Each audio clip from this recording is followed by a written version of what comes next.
कांग्रेस की डीजीपी को चेतावनी, 2 महीने बाद गिरफ्तार कर डालेंगे जेल में। कर्नाटक कांग्रेस अध्यक्ष बोले, डीजीपी का काम कांग्रेस नेताओं पर केस करना। चुनाव आयोग को कर्नाटक के डीजीपी पर करनी चाहिए कार्रवाई। किसी भी दिन कर्नाटक में विधानसभा चुनाव का ऐलान कर देगा चुनाव आयोग। कर्नाटक में किसी भी दिन विधानसभा चुनाव का ऐलान हो जाएगा। चुनाव आयोग साफ कर चुका है कि उसकी ओर से तैयारियां पूरी हो चुकी हैं। 24 मई से पहले नई सरकार का गठन होना है, इसलिए 12 मई के आसपास वोटिंग कराई जाएगी। कर्नाटक में एक ही चरण में चुनाव कराने की तैयारी चल रही है।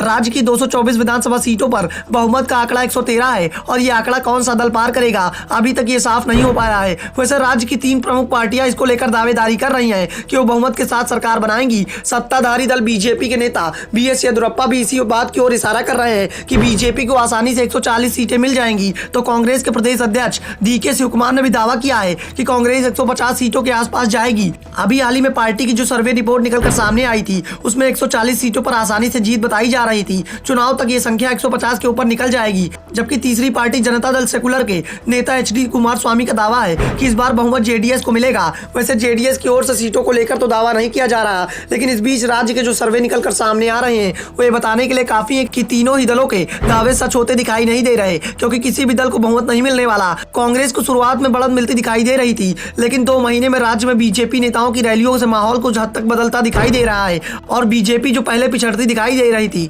अब वो मुकाबले में आ गई है। हाल ही में जो निकलकर सर्वे सामने आए हैं कि कांग्रेस और बीजेपी के बीच बेहद कड़ा मुकाबला होने वाला है। ऐसे में JDS ही सत्ता में मुख्य भूमिका निभाने वाली स्थिति में दिखाई दे रही है, इसलिए JDS इस समय कांग्रेस और बीजेपी दोनों से ही दूरी बनाती दिखाई दे रही है। इन सबके बीच कांग्रेस अध्यक्ष DK शिवकुमार का बयान चर्चाओं का विषय बन चुका है। शिवकुमार ने प्रशासनिक अधिकारियों को सीधे चेतावनी देते हुए कहा है कि वो चुनाव में निष्पक्ष हो जाए, नहीं तो 2 महीने बाद प्रदेश में कांग्रेस की सरकार जब बनेगी तो जिन अधिकारियों ने पक्षपात किया है उसे सजा दी जाएगी। शिवकुमार ने राज्य के पुलिस महानिदेशक प्रवीण सूद की गिरफ्तारी तक की मांग कर दी। उन्होंने दावा किया कि DGP सत्तारूढ़ भाजपा सरकार का बचाव कर रहे हैं और कांग्रेस नेताओं के खिलाफ फर्जी मामले दर्ज करा रहे हैं। चुनाव आयोग को तुरंत ही उन्हें हटा देना चाहिए। कांग्रेस नेता ने कहा कि DGP ने अपनी सर्विस के 3 साल पूरे कर लिए हैं, अब उन्हें कितने दिन रखना है और उनकी पूजा करना चाहते हैं क्या कि वह केवल कांग्रेस के खिलाफ मामले दर्ज कर रहे हैं। उन्होंने हमारे खिलाफ 25 से ज्यादा आपराधिक मामले दर्ज कर दिए। 2 महीने बाद कांग्रेस सत्ता में आ रही है, हम सत्ता में आएंगे तो DGP के खिलाफ कार्रवाई करेंगे।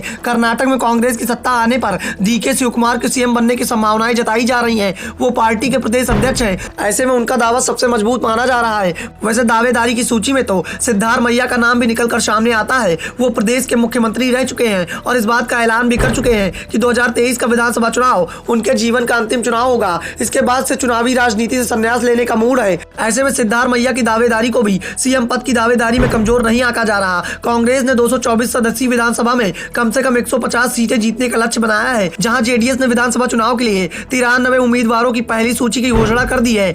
वहीं भाजपा और कांग्रेस ने अभी तक अपनी सूची का खुलासा नहीं किया है। ब्यूरो रिपोर्ट, द नव दर्पण न्यूज।